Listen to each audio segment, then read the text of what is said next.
Hey, what's going on out there, world? It's your main man, Tommy, on the spot. Welcome to today's edition, the second episode of Disney 101. I'm hanging with my main man, Steve, who you just saw pop on there briefly on the screen there. Steve, how are you doing today? I'm doing great. Gearing up to go back to school for better or for worse next week. There you go. Other than that, And when does school officially kick off? not this coming Monday, but next Monday. So I go back to work next Monday to start preparing my classroom and everything. The countdown is on, so to speak. Yeah. It's definitely tough, but for those of us who have a normal 9 to 5, I don't know how much sympathy you'll get there. No sympathy whatsoever. It's fine. I understand. I get it. So what did you think about our first episode last week? I thought we had a stellar debut, at least I hope so, and I had a lot of fun talking about the best time of the year to go down to WDW. Yeah, absolutely. And there's definitely more where that came from as far as Disney 101 tips for beginners and stuff. We'll probably pick that up next week. Today we're doing something a little bit different. I guess you could still, if it's still going to be your first trip to Disney, to kind of ease your way into it, as far as, tips for stuff to do that don't include the 4 major theme parks. Yeah, that's going to be kind of our main topic today. I do want to remind you guys, follow us over on the Twitter at Disney 101 Pod, and we've gotten a ton of love over on the Twitter. Shout out to everyone who followed us over there. I've been up about 1 week. We've already got over 100 followers, so be sure to give us a follow over there. Join the Disney community. We're doing the best that we can to kind of expand that community a little bit, and it's always fun to go out there and chat with you guys and see what you guys have to offer. There's a lot of really talented Disney YouTubers and Disney bloggers out there. It's been a lot of fun. Absolutely, definitely. All right. Well, before we get started on that, obviously, I just wanted to kind of go around the world and news quickly. We're not going to go too in depth on this. I'm sure later on we'll go a little bit more in depth. But right after the show ended just last week, of course, the world of Disney explodes as it was officially announced that the Disney and Fox merger officially went through. And, there's a couple different things on this. Obviously, you could always touch on the one point where this does mean that, unfortunately, a lot of really talented folks are going to be out of work. A lot of the folks who work over at Fox, and that obviously is the sad part of it. But from a moviegoer's standpoint, this is some really good stuff. A lot of really cool things are going to be in the pipeline there. And obviously, going to the parks, this means a lot more in terms of different characters and what it's going to mean moving forward. What are your thoughts so far on the merger, Steve? I'm really excited about it from a fan perspective. It means that at least everything, Marvel related is going to be under one roof sooner or later. So that means that it opens the doors to a lot of different options that haven't really been available to Disney recently. One of the things that I'm looking forward to, and possibly, would be that they might start, now that it seems like Avengers and this part of the Marvel Cinematic Universe, the huge part of it, is kind of slowly either drawing to a close, or at least one chapter of it is going away. It opens the door for them to start to explore some of the other properties that they haven't really been able to because they haven't had the rights to do it. So it worked with Spider-Man with the third time being the charm. So I'm hoping that maybe somewhere down the line, we might maybe get a Fantastic Four reboot too. That might be, it might be the third time is the charm for that too. Yeah, absolutely. And Cameron Bonamolo over at comicbook.com kind of gave a little bit of a detailed list of all the properties that Disney has acquired from Fox. And from a Marvel perspective, obviously the big 3 are X-Men, the Fantastic Four, and Deadpool. It'll be interesting to see, though, because I know that kind of Fox was working on sort of an X-Men reboot. I know they had the Channing Tatum movie coming out, Gambit. Do you think those movies are still going to be in the pipeline, or do you think Disney's just going to scrap all those plans right now? I think X-Men, they probably are going to kind of stay the course because the past couple of X-Men movies have at least been successful. I wasn't a huge fan of the Apocalypse movie. I really liked First Class, and Days of Future Past was okay. But I think the way that they're going with X-Men right now, they're probably going to see that through at least for a little while. With Deadpool kind of has lived in both realms because he has pulled other actors and other people from like the Marvel franchise. Oh, but Josh Brolin being one of them. But it's okay for him to do that because he can still just take jabs at it. He made the Thanos reference in Deadpool 2. So Deadpool, because of the fact that he, even though he was made by 20th Century Fox, he still lives in both. He lives in whatever world he wants to. He lives in his own world. So it doesn't really matter for Deadpool. And like I said, Fantastic Four would be great. Yeah, no, absolutely. And just quickly here, some of the other, I guess, kind of the entities that Disney has gotten in this merger. Fox Searchlight Productions, which is kind of the indie franchise of Fox that has done Slumdog Millionaire, 12 Years a Slave, Birdman, Shape of Water, a lot of those kind of cult-type favorite movies. It seems like Disney is going to be leaving that studio alone, allow them to do their own thing.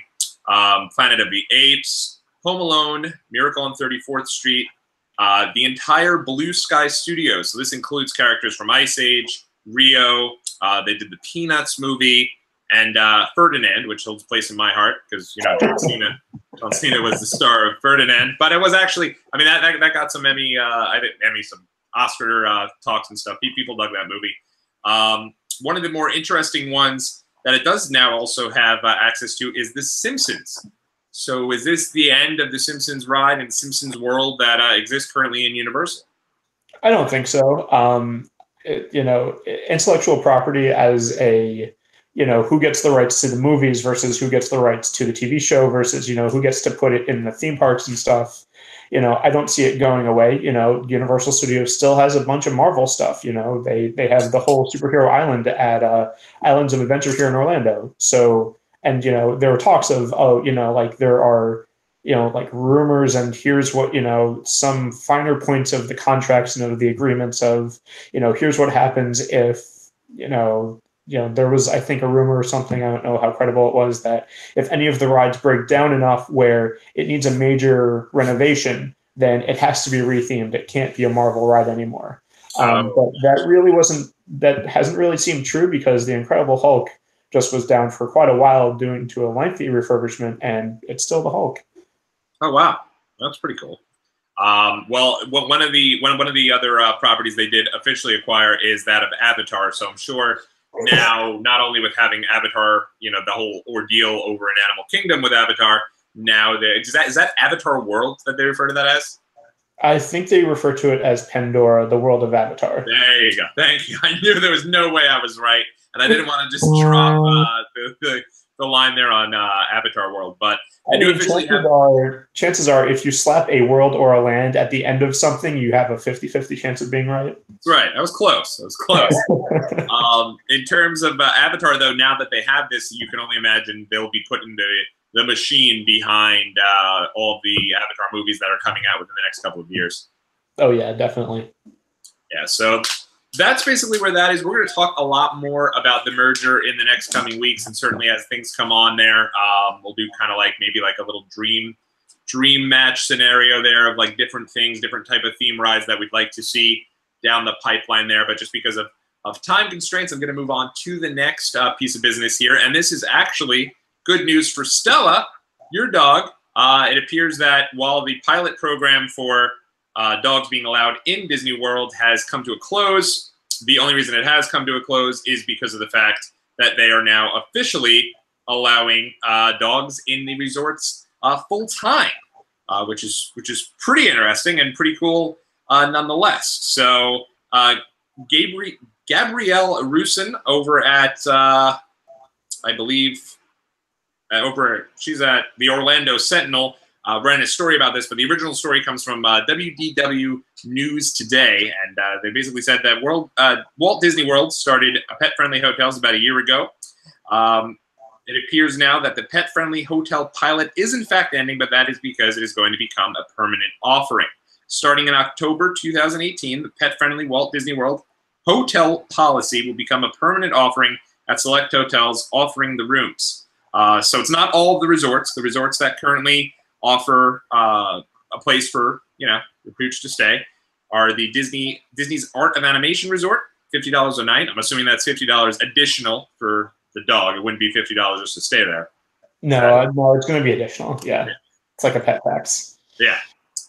Disney's Port Orleans Riverside Resort, another $50. Disney's Yacht Club Resort, that'll be up to $75. And also the cabins at Walt Disney World's Fort Wilderness Resort, and that's $50 a night as well. So I guess that this becomes something that is popular and something that I guess a lot of folks seem to buy into, which obviously through the pilot, there was enough that they made this a permanent thing. I guess it could expand out to other resorts. But what are your thoughts of dogs being at the resorts at Disney World? I mean, I think it's a positive step. I don't think I'll be bringing Stella there anytime soon just because of her reactions to other dogs when we take her out for walks. But I mean, I think it's great. I don't think they're allowing them in the parks just yet. I think it's more of just a resort thing. But if you, just as a quick plug, if you do want to bring your dog and you do want to go into the parks and they're not allowing them in the parks yet, there is also Disney's, I believe it's called Best Friends, something like that. Where they have like a daycare. Yeah, it's basically a doggy daycare.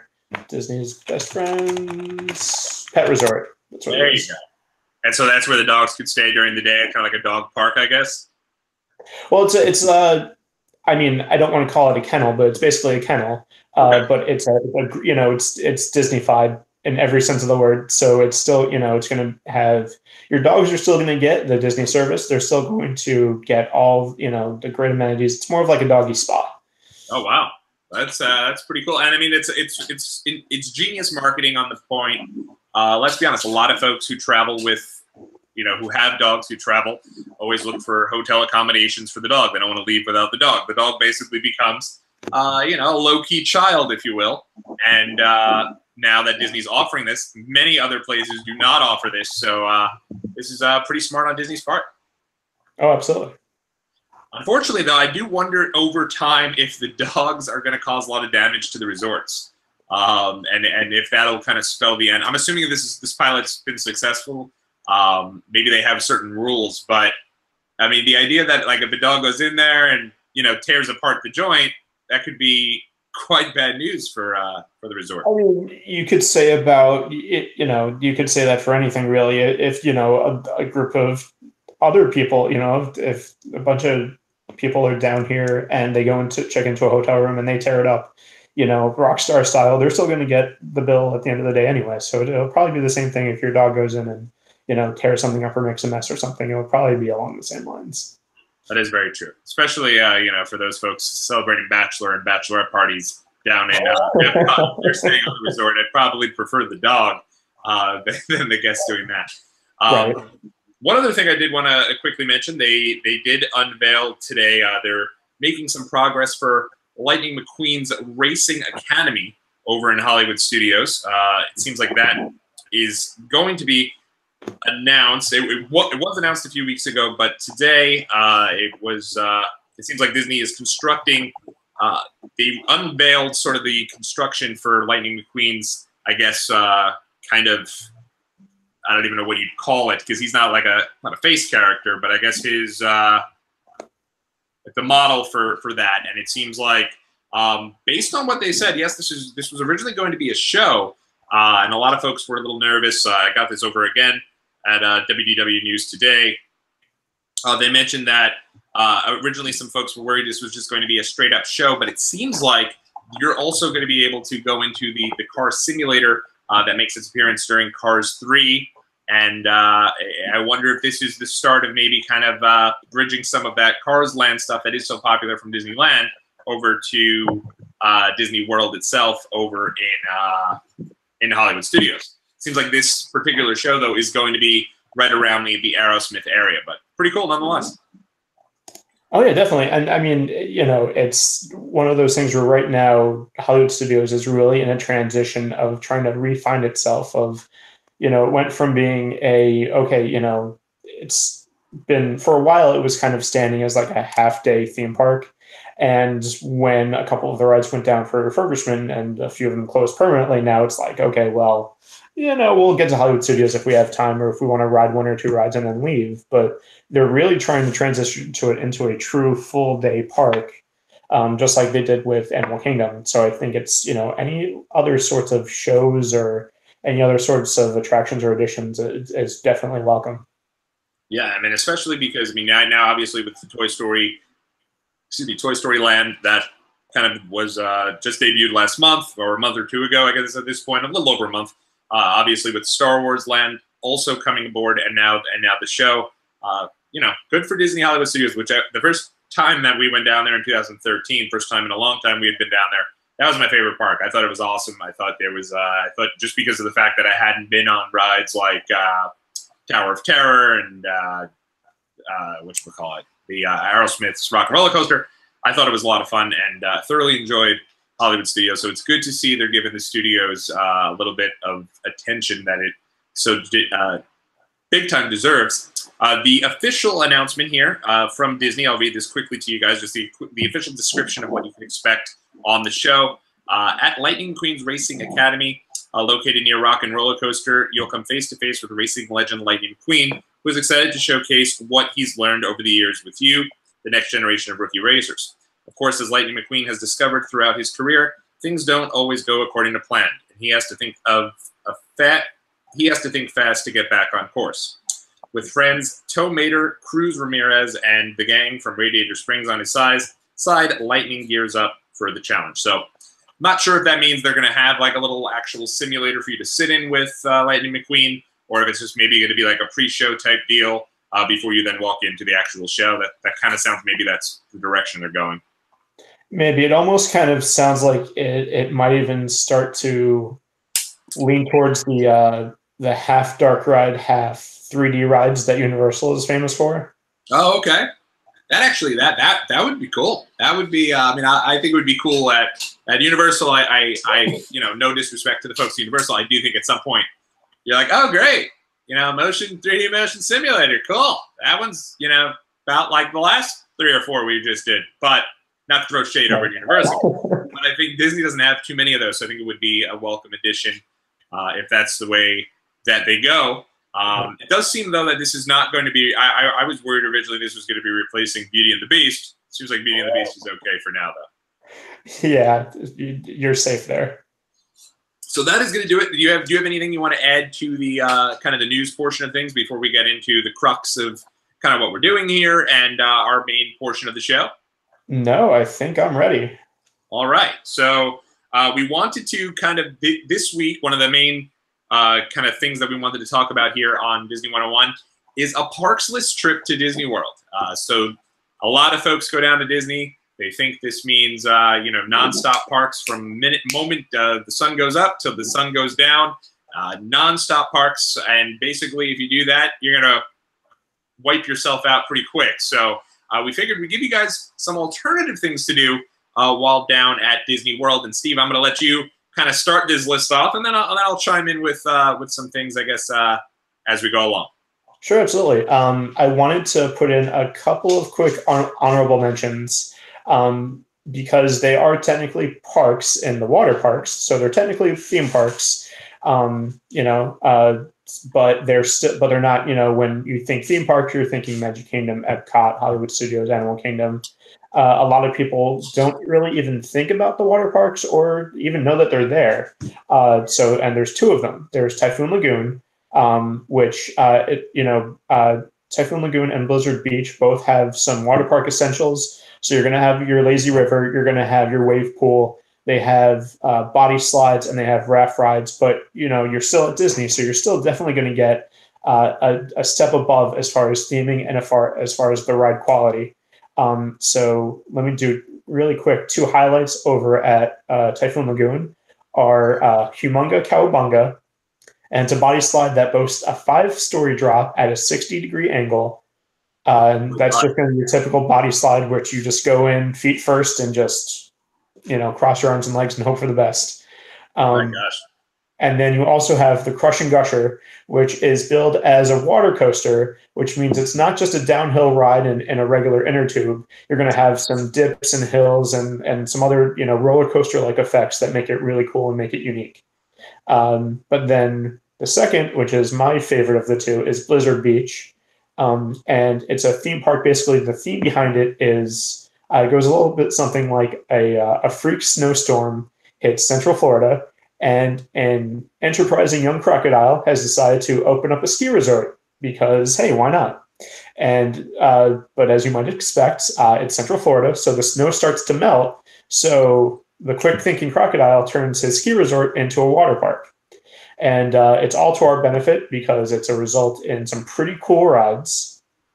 And now, is these just so I know, these are all, you can actually get these included with your 4-park park hopper, right? You could do like something extra to get them included. Correct? You can do an add-on. Yeah, you can do an add-on to a Magic Your-Way ticket. So you can do the Magic Your-Way ticket, and then you can also add the water parks onto it at a little bit of a price increase. Or you can just, if you're not going to be doing the theme parks, then you can just buy your own separate ticket as well, which is probably going to rival what whatever your local water park entry is going to be. Though I do want to just really quick, the 2 rides at Blizzard Beach that I want to throw out there. One is, they're both attached to the same one. There's Summit Plummet. And there's and Summit Plummet is a 12-story drop. And there's a smaller one if you don't want to go down to like the big one. You can kind of gear up to it. So it'll take you halfway up. But either way, you can actually take an actual chairlift up from the ground floor up to the kind of the summit, if you will. And then if you want to, you can keep going up. You can keep climbing up the stairs to get to the top of Mount Rushmore, which are going to plummet down 12 stories. And it's, they give you all the extra, you definitely want to cross your legs. You definitely want to cross your arms. You want to kind of, if you're going to go to Blizzard Beach with the anticipation of going on this ride, you want to double think your swim attire, because one way or the other, you're going to walk away with a humongous wedgie. So definitely rethink your attire if you're going to Blizzard Beach. But if you do go to Blizzard Beach, definitely make sure that you grab the donuts that are there and thank you later. That is very cool. That's always been something, being such a fan of water parks, I've always wanted to go down there. Unfortunately, our trips when we go down to Disney just typically are not very long, or we try to squeeze in, the other parks. I'm sorry, but right, yeah, exactly. So exactly. that becomes tough. But those have always been on the list of things that we've wanted to do. The fact that there are 2 of them as well. And now, are they open later than most? Because in New York, most of these parks are closed by like 5, 6 o'clock. They're also about they're about 10 to 6 usually. They will close early for inclement weather or for both if you get a lightning storm or sometimes it does happen where it's too cold to go to the water park here in Florida. It doesn't happen often, but they will close if it's too cold. So, but if your chances are, unless you're visiting in January or maybe February, you won't have that problem. Real quick, I did actually want to also point out that at Typhoon Lagoon, if you go early enough, you can also do actual surf lessons. Over in the big wave pool that they have there. Yeah, they'll, I don't know if you've ever seen any of the like surf simulators where they'll do like a small little wave pool and you can go up there and surf, but it's in the huge wave pool and it's really cool. It's a one-of-a-kind experience, absolutely, definitely. That's really cool. Now, I'm assuming that's for like a kind of a VIP upcharge type deal? It is, yeah. It's its own separate, so you would pay separately to do the surf experience. It's not included in any other sort of ticket. Makes sense. Yeah, I mean, definitely. I think the water parks there, I think they get a little they get overlooked sometimes. The water parks at Disney, but it sounds incredible. They're on my list of things to do for sure. Also, I wanted to kind of do this as an honorable mention too, because it's not open year round, but ESPN Wild World of Sports Complex. Okay. The complex itself, usually it'll do a lot of different competitions. So they have Pop Warner football, they have cheerleader competitions. Anytime there's a Run Disney event, there's always a huge expo that happens. And also, it's home to the Atlanta Braves spring training. So if you're down here around the spring training time and you're either a fan of the Atlanta Braves or whatever team they happen to be playing, you can actually check out a spring training game here too. That's really cool. Yeah, I know that they're now doing, I believe they're doing the Pro Bowl in Orlando as well currently. That's over at ESPN, yep. What's that?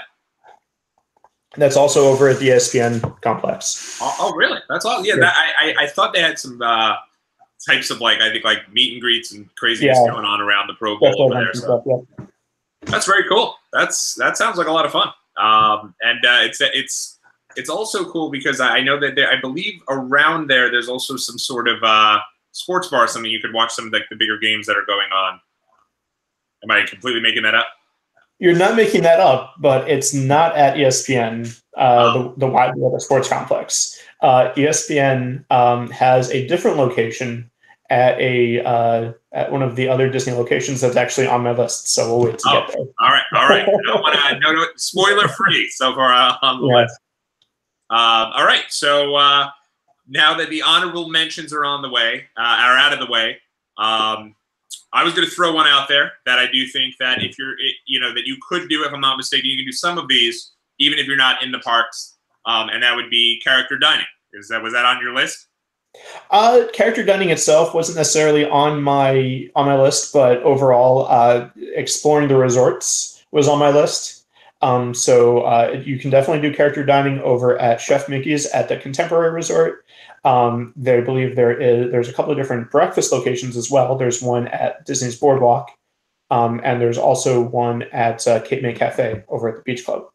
Oh, awesome! Yeah, I know the last time that we were last time we were down there, we were taking the monorail over to the Magic Kingdom, and Chef Mickey's was actually going on at that point. I saw the Chef Mickey for the first time, and it's pretty cool to see. And I know that's usually one of the bigger waits, though, to get a reservation, if I'm not mistaken. Chef Mickey's definitely is. Chef Mickey's and also Ohana, which is over at Disney's Polynesian Resort. It's Ohana. It also has a character breakfast, but it also has a what I call a lazy buffet for dinner. Everything is served family style, so they come and they bring all of the different entrees and everything all in basically one big pot, and they set it on your table. But I call it a lazy buffet because if you run out of something, you just ask your server to bring more of it. And they also do the if you've ever been to a Brazilian steakhouse or that type of restaurant where they have the big slices of either steak or chicken or whatever it is on the big pits on the big steaks. Oh yeah. And they bring it around and they just kind of slice off some of it for you. They'll do both. So you have some of the entrees, which can be they have some really great barbecue wings. They have noodles and spring rolls and a bunch of different stuff. As well as the meat that kind of goes around. So Ohana is a great place for dinner. Yeah, it sounds. I personally, and I don't want to mess up your list there, but the Poly itself, I feel like you could spend an entire day at that resort. There's a lot of really fun things to do there. Yeah, absolutely. Yeah, if you are staying at the resort, you can go into their really awesome pool. It's one of my top 5 pools on property. But staying at the resorts, that was actually going to be my number 1 or my number 5, whichever one. But the Polynesian is a great resort to kind of go into and explore, even if you're not staying there, because of the theming, the restaurants. Trader Sam's is a great bar. We did that one. That one was place that you can go to. It's great inside. It has amazing theming, amazing drinks, some really cool souvenir cups, and it's a really great place too. Yeah, when we went down there last year, I think you guys took us over to Trader Sam's, and won't give any spoilers just for the folks that have never been there, but it's definitely worth going to, and it's a great time. But get there right as the place opens, because if you do that, you have the best chance to get a spot, because it is very small, and you definitely want to hang out there as long as you can, enjoying the drinks. Yep, absolutely. Yeah. So the Polynesian is one of my favorite resorts to visit. The Wilderness Lodge is also one of my favorite resorts to visit, just because of the scenery. It has a really great pool. Also, it has one of my favorite restaurants. Actually, has a couple of my favorite restaurants, both in Whispering Canyon and also Artist Point. Whispering Canyon does. To me, they're really, you only go there for the big skillet meals, either for breakfast or for dinner. Again, it's going to be like an all you care to enjoy family style, based, either breakfast or dinner, where they just bring you the whole entrees and then keep bringing you all of the food until you have to stop. Sounds like my kind of place. That sounds Yeah, that sounds awesome. and it's great food. It's absolutely great. And then the other one you mentioned there, just for the folks who are kind of taking notes at the Wilderness Lodge. That was at the Wilderness Lodge. Yeah. Gotcha. So there's Whispering Canyon and then Artist Point. Artist Point is a signature dining location. So if you're on the dining plan, it takes two entitlements, and it's a little bit more. It's a slightly higher price point, but in my opinion, it's definitely worth it. And it has stuff that's a little bit maybe out of people's comfort zones. Like they have wild boar and bison and elk and that kind of stuff, where it's still going to be really high quality dinner, but a little bit maybe more, just slightly more exotic than you're used to. That's awesome. Yeah, no, I that definitely sounds cool, and I always feel like the signature dining. I will say that even though specifically if you have your meal plan, you have to use 2 credits for that, which might be a bit of a bummer. But every time I've done signature dining at Disney, it's been top notch. Yeah, and most of the signature dining restaurants are at the Disney resorts, so you're not really going to find. There's one or two off the top of my head that are inside the parks, but most of the ones that, in my opinion, are, if you're going to be going to them, you go to the ones that are at the resorts. The resorts definitely, again, my humble opinion, the resorts have better food than the parks do. That's overall. awesome. Very, very cool. So on your list, so this is, are we doing is this like a top 5 that we're doing here? I guess, I mean, it kind of sort of really wasn't in a particular order, but we could, that does lead into another thing that I was going to talk about, in that there's also going to the resorts means that you would also be going to Disney's Boardwalk, which is it is its own resort. It's a deluxe resort and also part of the Disney Vacation Club.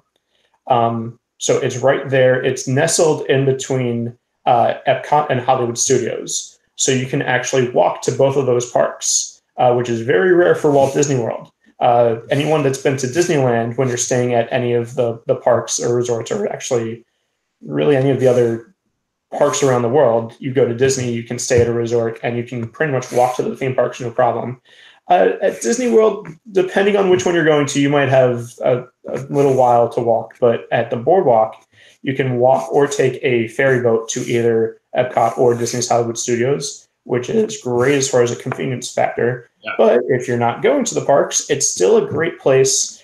They have some great boardwalk entertainment. If you've ever been to like the Atlantic Seacoast, thinking somewhere, in like New Jersey or New York, it has that great boardwalk atmosphere. It has some really cool midway games like shooting basketballs and that kind of stuff.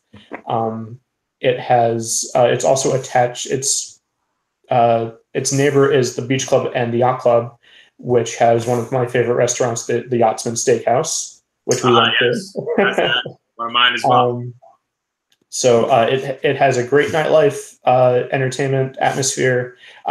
There's both Beaches and Cream, which is at the Beach Club, which is a great little retro 50s soda shop that has the kitchen sink, which is a huge, crowd pleaser ice cream sundae. Oh, and wow. They call it the kitchen sink because it has everything in there. But I do appreciate the low key friendlies shout out there with the drink. Yeah, of course. Yeah, I forget what the actual name was, but yeah, that. And then also it has Ample Hills Creamery, which is a phenomenal ice cream. If you just want to kind of swing by and get a scoop of ice cream or something. But Disney's Boardwalk is where you're going to find the ESPN Grill, which I think is what you were talking about, where it's more of, like think a a Buffalo Wild Wings type place, you know, your big, huge sports bar type place where it's going to have a bunch of different TVs that are going to be, you know, playing either the game of the week or whatever kind of sporting event you're into. But it actually also has some really, really good food. It's almost a hidden gem, in my opinion, as far as the food goes, because you don't think of going into the ESPN club and say, oh, I'm going to go there just for food. But they about a year and a half ago, they went through a whole menu revamp, and it has some great stuff on it. Yeah, that sounds incredible. Yeah, no, I've heard good things about that, and I know that once in a while, if I'm not mistaken, that might be where they do some of their kind of ESPN pre-shows outside of that grill place, or maybe even like. I know they've definitely mentioned it here on ESPN Radio whenever they're in town for the Pro Bowl and going to get food there. So that sounds very cool. Yeah. And if we're, you know, because we're not going to the parks, if we're going to be staying at some of these resorts, another resort to take a look over, or to wander over to, is Disney's Fort Wilderness Campgrounds, which, number one, is in fact a living, breathing campground. So if you do feel like kind of doing, it's more of, I mean, you're at Disney, so it's going to be more like glamping. Or if you have an RV, no matter what the size, you can also bring your RV down and set up shop there at the Wilderness, at Fort Wilderness, not to be confused with Wilderness Lodge. They're kind of, you can go to each by boat, but they're different. They're a little bit away from each other as far as the drive goes. So Disney's Fort Wilderness Campgrounds. It also has the Tricycle D Ranch, which you can do some horseback riding. There's a bunch of other wilderness activities that you can do over there at the Fort Wilderness Campgrounds. That's very cool. Yeah, no, so do you, I guess you'd have to, obviously you'd have to pay if you had the RV and were going to be staying there. You'd have to pay like pretty good amount, but I'm sure it'd be less. Yeah, it's definitely going to be a lot less than staying at a resort, but you're still going to be paying, you know, a little bit of a Disney premium for being on Disney property. But it's actually something quite popular with snowbirds down here, where they'll, you know, especially if you have an RV or you know, whatever the case is, people will come down and they'll just set up shop at the campgrounds for a month or so, or, you know, whatever the case is. That's fantastic, and I heard it's like, if I'm not mistaken, relatively close to, you could actually like see or hear some of the fireworks from one of the parks if you have a pretty good spot over there, or am I just completely making that up? It's pretty close to the Magic Kingdom, so you can definitely hear the fireworks. You might not be able to see a bunch of it, but you can definitely check out a little bit of it. There's a boat that can take you from the Magic Kingdom over to the Fort Wilderness area. Oh, that's awesome. That's very cool. That's sounds incredible, especially like the idea of being there for a month is insane. Yeah, I mean, you know, but again, if you are there for a month, you're probably going to be doing a lot of these things that we're talking about too. So to try and not get going to the parks, you know, not to make that go stale or anything. But if we're going to stay at Fort Wilderness, something else that I wanted to bring up was the Hoop-de-Doo musical review, which I see you've heard of it, along with the Spirit of Aloha dinner show and Mickey's Backyard Barbecue. I kind of lump those three in together because they're they kind of fall under the umbrella of dinner shows, which they are all really fun, entertaining dinner shows. Hoop-de-Doo musical review is going to be kind of like your old Western vaudeville theme, where they do a lot of slapstick comedy, and there's some singing performances and stuff like that. But the reason that I kind of lump all these three in together is that they are unique in your all you care to enjoy meals, and that they also will include unlimited wine, beer, and cider. Oh wow! There you go. Yeah. That's awesome.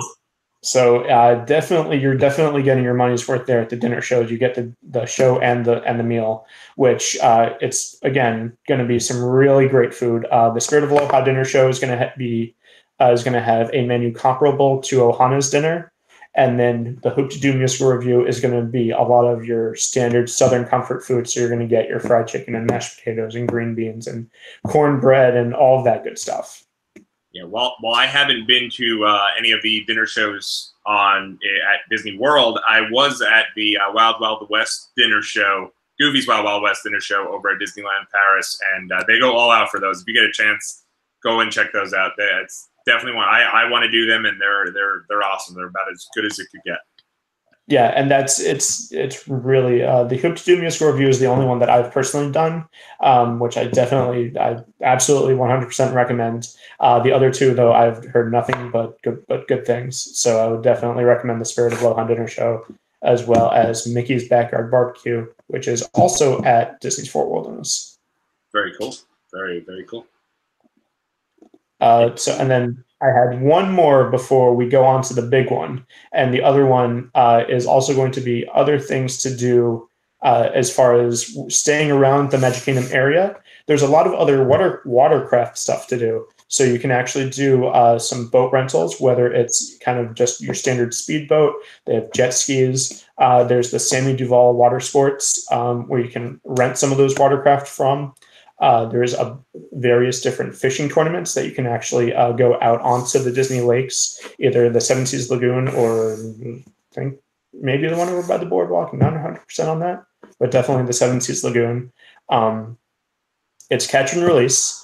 So anything that you catch, you do have to release back into the water. But it's a really cool, hey, if you want to come to Disney World and you got that itch to go fishing, just, you can go down. If you're staying at a Disney resort, you can go out to the concierge and set that up. Otherwise, there's a number on the Walt Disney World website to call if you want to do that too. That sounds really cool. Yeah, I mean obviously, folks who are visiting down in Disney World, it's tough sometimes to stay on property because you see all these, surrounding kind of hotels that are, a little bit cheaper. But obviously, in hearing some of these things that are available at the resorts, not only that, but you're considering the fact that, we're not going to parks on this particular trip, but if you were, you could also obviously get, your access to the early, fast passes, and you're also getting your extra magic hours as well, and you have the access to the food plan. So, I mean, that's incredible. That's even more reason to go stay at the resorts, all the things you're saying. That's really cool. Oh, yeah, absolutely. And I can also do a whole thing about the benefits of staying on property because there's all of them. Yeah, I think definitely at some point that could be an idea for a future show because that sounds like a lot of fun. Yeah. So of course, last but definitely not least, the big kind of thing that I would say that we're probably going to spend the rest of the show talking about is Disney Springs. Right. Of course. Yeah, I love Disney Springs. I've become kind of a starting point for when we're doing kind of an all parks trip to go right over to Disney Springs. And I think it's a great start. There's a lot of things to do there. And it's even, when we did my bachelor party down there earlier this year, we spent some time over in Disney Springs. It's a great time. Yeah. And, it's most people, if you're going to be staying, and doing kind of if there is a typical Disney vacation, a lot of people will typically do either kind of an end cap, either before or after you go to the parks, either the day that you're going or the day that you're leaving or both. You'll go to Disney Springs, spend a little time because you don't have to, some people, especially if you're flying in, you're not sure, as far as when your plane's going to land and getting luggage and, getting to the resort or whatever. And so, it's one of those, you don't want to commit to a day of the parks. But Disney Springs is a great place to kind of kill some time if all you're doing is, wanting to shop, dine, grab a bite to eat, grab a drink. There are, especially now that it is transformed from what it used to be into what it now is, and it's still going. There's still some restaurants that are developing, like the Guy Fieri restaurant that we talked about, like a couple of other restaurants that are still yet to come out. But on top of all of the shopping and dining and drinking and all that stuff, there's a lot of different entertainment options that I think people kind of sometimes will walk right by and not even realize that that's an option. So first, I want to kind of start with the restaurants and stuff. There's a lot of nightlife that happens at some of these restaurants. Like, for example, at the Edison, they actually have, it's a really eclectic lineup of live entertainment, and they do musicians, and they actually have aerialists and dancers. And so, like there are, like aerial acrobats and that kind of stuff. Really? And it's a place you can eat at? That's at the Edison. Oh, wow. That's crazy. Yeah. which we went into to grab a drink. But the Edison has some really good food and some really good drinks, and it has live entertainment every night as well. It starts it has a slightly different schedule depending if you're going on a weekday versus the weekend. But you can check out their Facebook page for more information. There's also, if we're talking about nightlife, there's Raglan Road, which you also had a chance to experience last time you came down. They also have indoor and outdoor musicians, as well as your traditional Irish step dancers that will kind of come around. And they do a performance, and then they'll also teach the kids how to do it, and it's a lot of fun. But Raglan Road, again, one of my favorite restaurants to go to, even if it's just to eat and drink. But it's also great for some entertainment as well. Yeah, I thought Raglan Road was awesome. Actually, matter of fact, we even have a small little video from our last day over at Raglan Road last month that I might throw up on this YouTube page here for you guys to check out. Raglan Road's a lot of fun. Whether you're going there to get a meal, I thought the food was delicious. If you're going there for an adult beverage, they have plenty of different beer options, which is usually my drink of choice. And it's also cool because they still keep that Irish flavor there.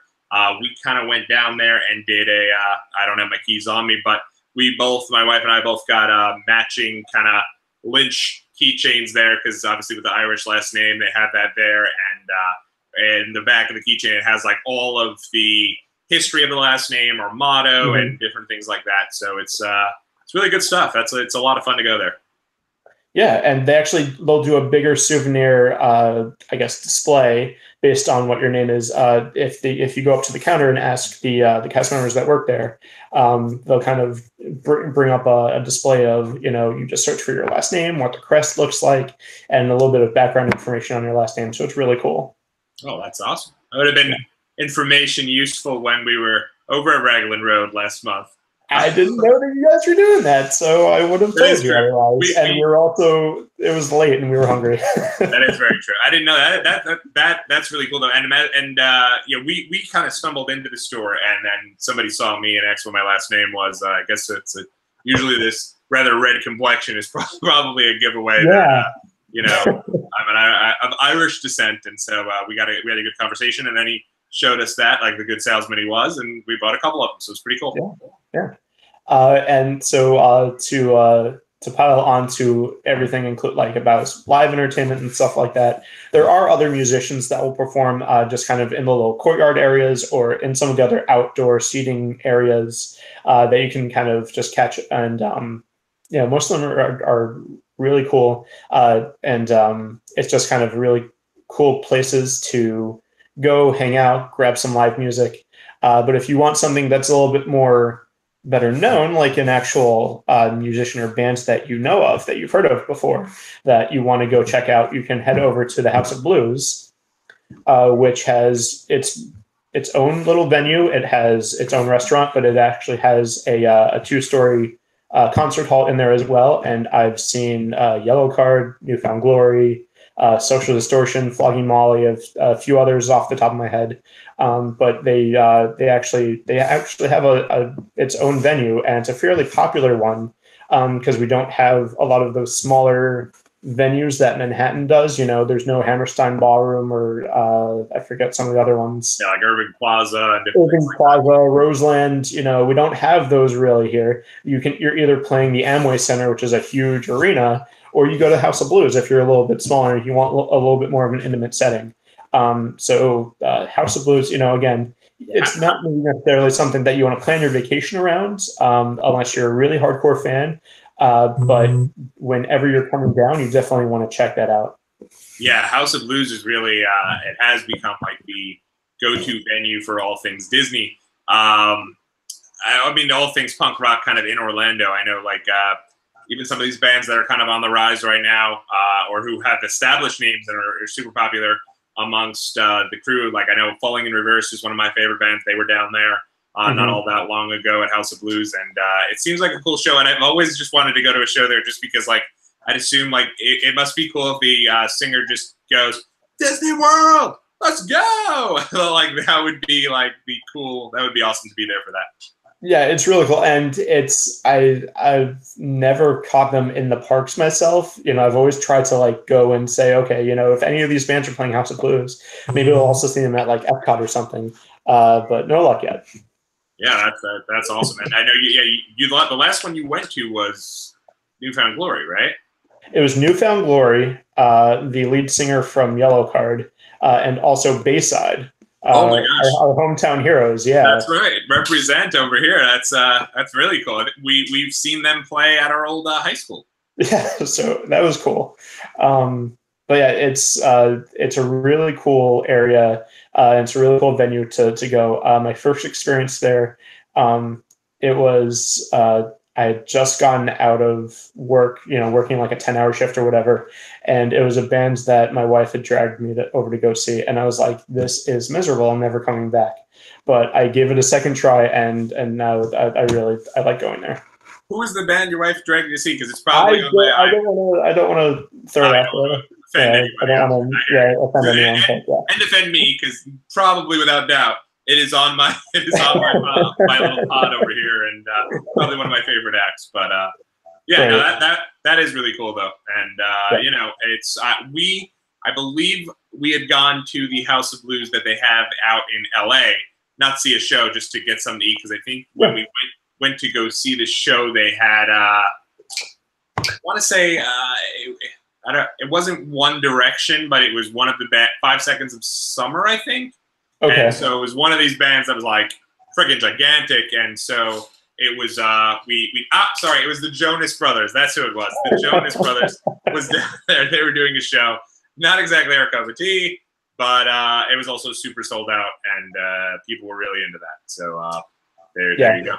They also over at the House of Blues, they also do a gospel Sunday brunch, which even if you're not into the whole gospel aspect of it, it's really good food. Again, you're getting your chicken and waffles, your biscuits and gravy, some really Southern comfort food stuff there.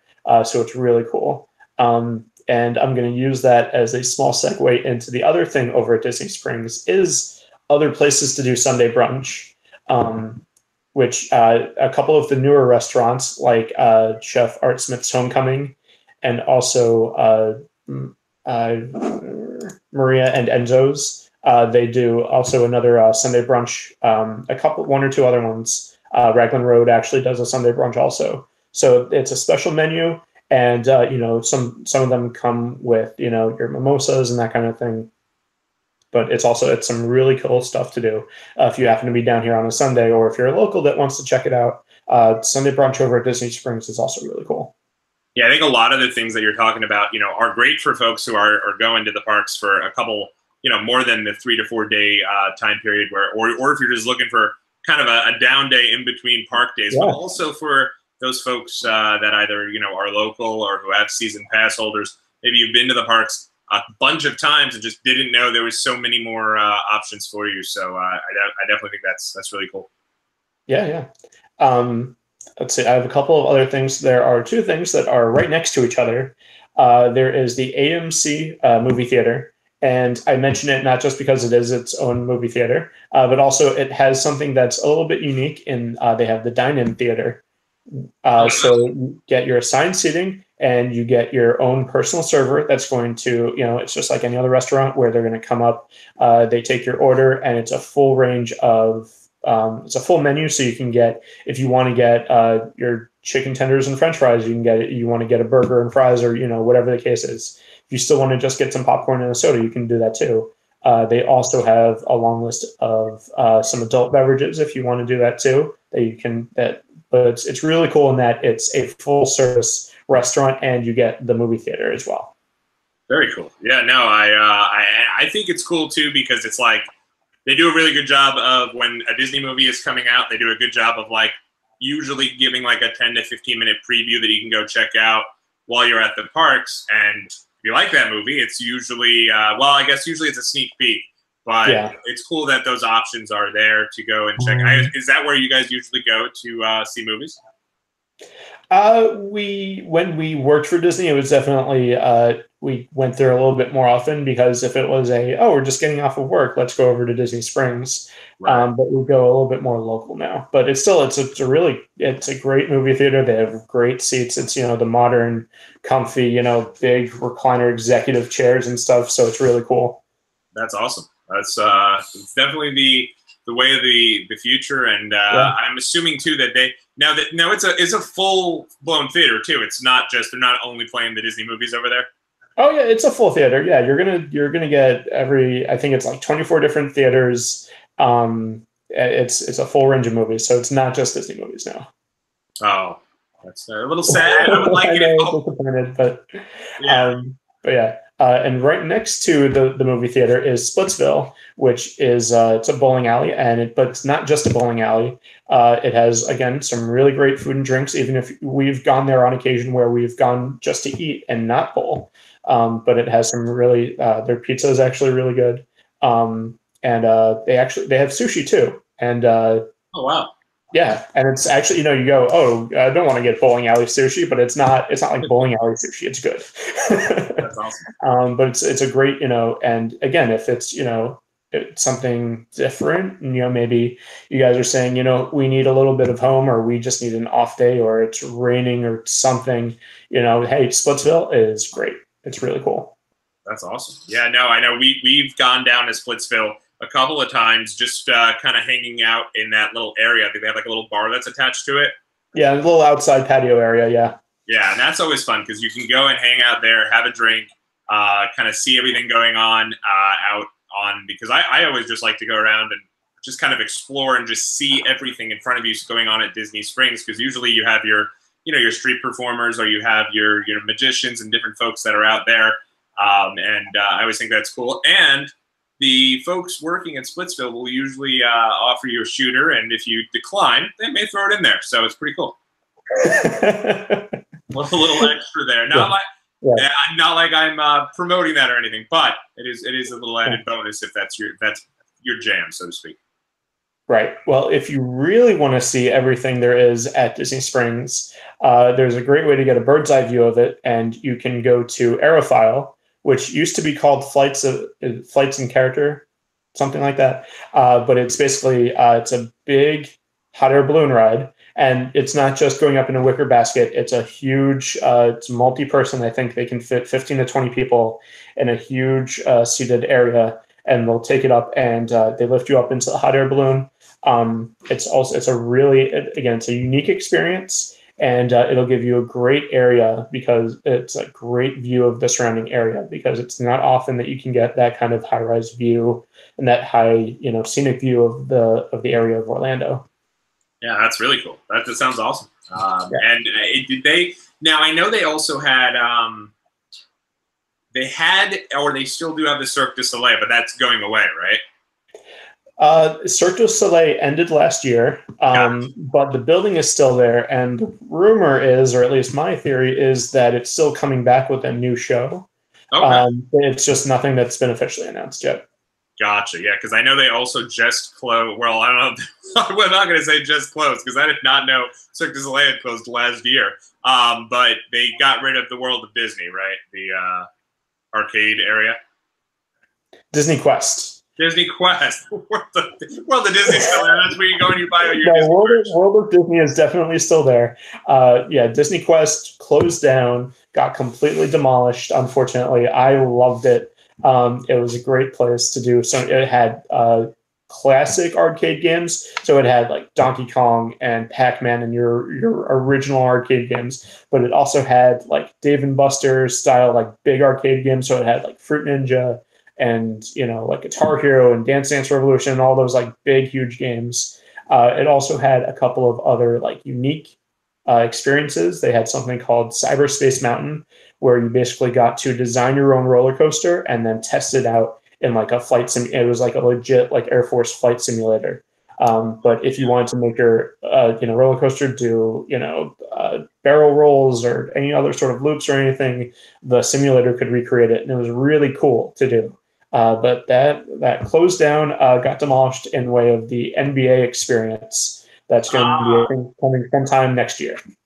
That's coming to town next year. That's, I think, at least right now, what the timeline is. Oh, that's pretty cool. Yeah, I mean, I'm sure with what everything going on, you know, I know that they've had like some of that when they do the holiday parades, or I think they actually just straight up call it the Disney Christmas Parade. But when they do that, I know they're usually profiling that, so that'll be cool. I'm sure they'll have some NBA stars down to kind of get that going, and might be a fun time. Yeah, and then one other thing that I have at least written down to mention about Disney Springs, it's relatively new. It actually started up in December of last year, and it's called Star Wars Secrets of the Empire by The Void. I had an opportunity to go and test that out when it first opened, and it's a really cool virtual reality simulator where they actually, it felt a little bit like going to Qzar or going to like a laser tag place, because they put on this full vest, but you also get a full headset complete with like the VR headset and everything. Oh, wow. And they give you a replica rifle to hold, like Star Wars rifle. And from the second that you put it on and then they switch it on and everything, you and everyone in your party are transformed into characters from Star Wars. And it's, you know, you look like stormtroopers, and it's really cool to go around and blast stuff. And there's a couple of interactive like switches and stuff for you to, you know, kind of actually play around with and stuff. And that was a really cool experience. The Void is a company that has a few of these around the world. And you know, some of them are Star Wars themed. There's actually a couple that are like Ghostbusters themed, and like a couple of other kind of ideas like that. But the one over at Disney Springs, obviously, it's Star Wars themed, and it was really, really cool. I definitely recommend it. That's awesome. Yeah, that sounds really cool. I mean, me personally, one of the things I wanted to add to Disney about Disney Springs is, you know, we mentioned it briefly, but the World of Disney, it's incredible. It's one of their bigger areas to go, and it must be the biggest area probably to get merchandise like in the parks, right? It's the biggest place, definitely outside of the parks. I think that and the Emporium at the Magic Kingdom are probably neck and neck. I think right now the Emporium might have the edge just because of the renovations that World of Disney is going through right now. But I think when World of Disney reopens, it'll probably be a little bit bigger than the Emporium. Yeah, one of the things about World of Disney is that I enjoy personally, kind of a pro tip here, is if you go there and you start your trip over at Disney Springs, go to World of Disney, you can get all of your gimmicks and your ears, everything that you'll be able to wear going into the park, and you won't have to waste time doing that when you actually get to the parks, and you can kind of look like you're cruising in there in style. My wife usually buys one each trip, and then she has a couple that she's accumulated over time, and each day she has a different one. She doesn't want to wear the same one every day. You know, you can't do that. So it's pretty cool. Now, can you also do the lightsabers over there? Not at the World of Disney, but there is the Star Wars shop that is its own shop at Disney Springs that you can't do that. Yeah. That's very cool. Yeah, I always say, you know, break up your time at Disney Springs, get all of your shopping done prior to your time going into the actual parks, because then you can just get going with what you want to do at the parks. A lot of times you go to the parks, you want to create your own lightsaber, you'll end up taking, you know, a half hour, you know, to an hour doing that. Hi, James. So, you know, but that being said, I definitely say go to Disney Springs, get started on that, and get all your stuff before you start your actual trip into the parks, if you're going to do it that way. Yeah, you could do that. I also do like, and even though, so at my bachelor party, we'll do a bachelor party episode at some point, because we've harkened on that a couple of times and kind of gotten back to that, but one of the things that I thought was really, really cool at Disney Springs was the cupcake ATM. They have cupcakes from who is the cupcakes? Is it Sprinkles, I believe, or I think Sprinkles. I think, yeah.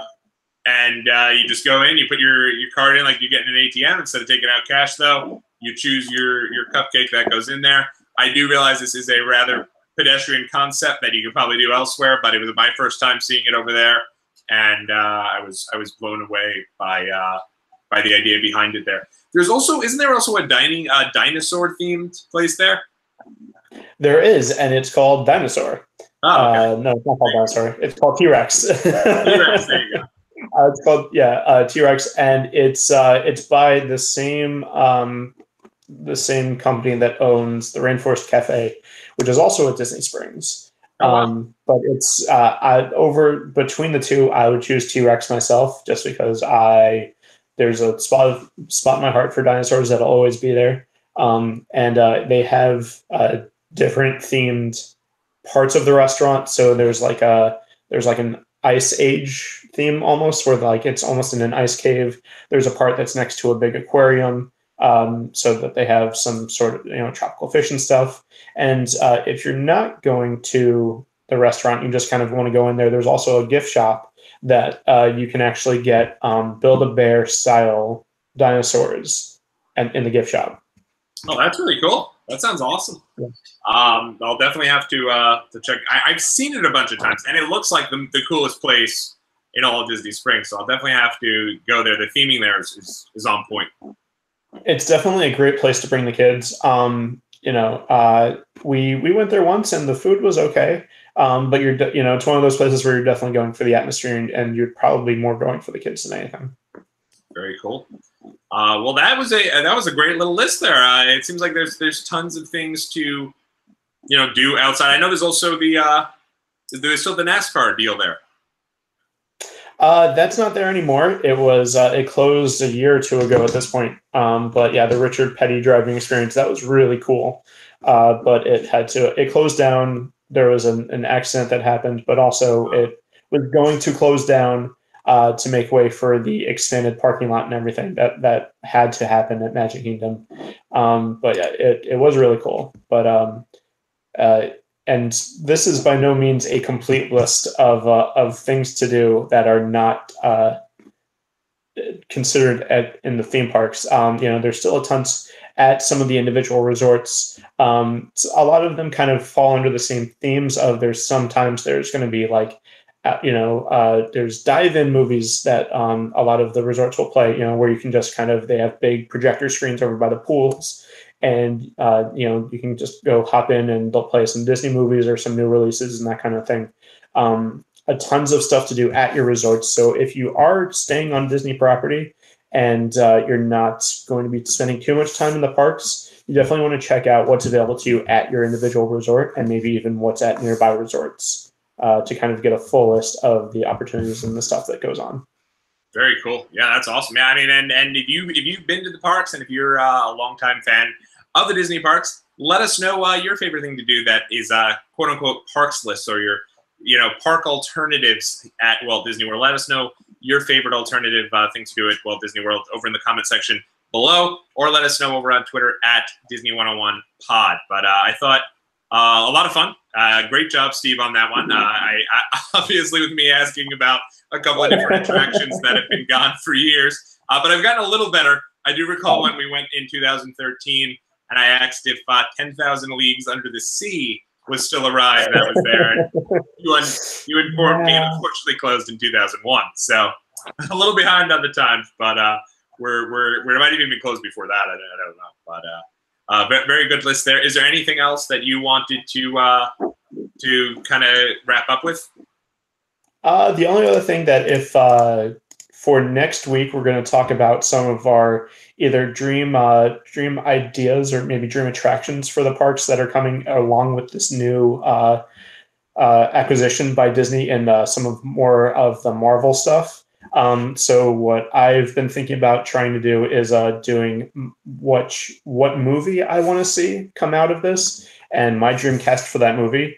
So if there's anyone else that either a remake or maybe a property that Disney hasn't done yet, and you have an idea for a movie that you want to see come out and your dream cast, definitely let us know. Yes, that sounds incredible, and we'll do that. And yes, I love the idea of the future attractions and different things that we'd like to see as well, because now the world of Disney continues to expand and continues to grow. I remember when it was huge deal when Disney bought Star Wars, and now Star Wars is like the thing, and soon it'll probably be The Simpsons and all the other the X-Men and everything else that they did there. So it's definitely an exciting time to be a fan, and the world is obviously ever changing. Yeah, maybe we'll get some Futurama in Tomorrowland or something. That would be kind of cool. That would be cool. Maybe some I think some Family Guy they have now too.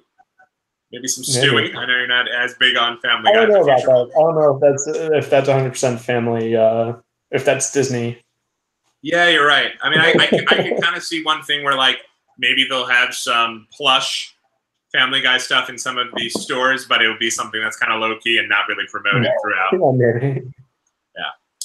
Well, as we wrap up here, Steve, do you have any plugs or ways that people can talk to you?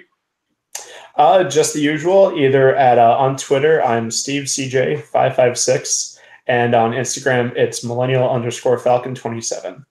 There you go. My Instagram is still under hostage. Unfortunately, it's still a private deal. If you'd like to find me, though, you can. It's at TellMeOnTheSpot921. Throw through the request, and I will accept you. You can also talk to us over on Twitter at TellMeOnTheSpot, and then our official Twitter page at Disney101Pod. Tomorrow's Follow Friday, so we'll do something cool for that. And, we'll love talking to you guys, love communicating with you guys. If you guys like what you're seeing, go ahead and give us a like, give us a shout out, and hit subscribe on the button there. Until next week, everybody. Steve, would you like to say anything on the way out? Have a magical day. I love it. And we'll see you guys again next Thursday night. Until then, take care and have a great day.